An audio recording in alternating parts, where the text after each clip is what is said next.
Hi, I'm Matt Gallagher from What Digital Camera magazine, and I'm here to review the Nikon D3000 budget DSLR camera. The D3000 takes over the reins from the likes of the D60 and the D40X that went before it.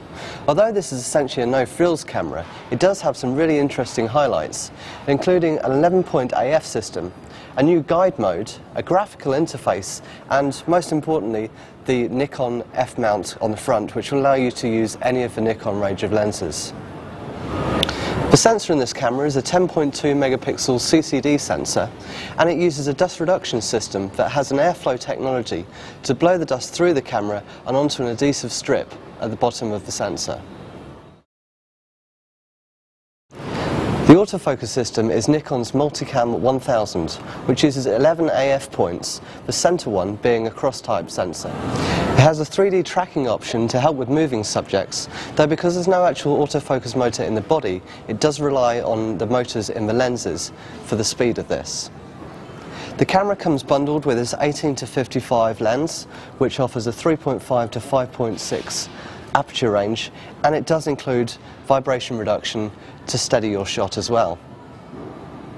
In terms of look and feel, this camera has a striking resemblance to the previous D60, but that's not a bad thing. This camera feels great in the hand and it's great fun to use. The shooting information can be displayed in this simple graphical format, which even shows the changing size of the aperture there. Or you can opt for a more traditional style into this mode here.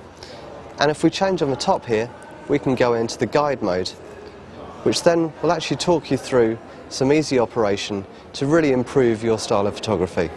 There's also a range of in-camera processing options. These range from raw processing through to effects such as miniature, which mimics a tilt-shift effect in your images. In terms of image quality, the camera does really well to balance the exposures and only occasionally underexposes. With the help of the de-lighting system, it really does bring back highlights and shadows, particularly in really contrasty conditions. Both RAW and JPEG images hold detail very well, though the RAW images do have the edge very slightly.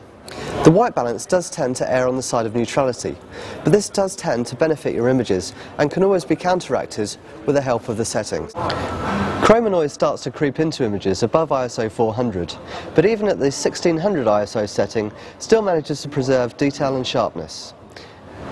The high 1 setting, which is equivalent to ISO 3200, should be saved for emergencies, because it does add some rough texture to the images, and it reduces some of the image sharpness too. The D3000 may not be the cheapest camera in its category, but it is undoubtedly one of the best. It does lack a couple of features, such as a live view function, but with the inclusion of the guide mode and the graphical user interface on the back, it is definitely worth considering. This is why we gave this camera the recommended score of 86%.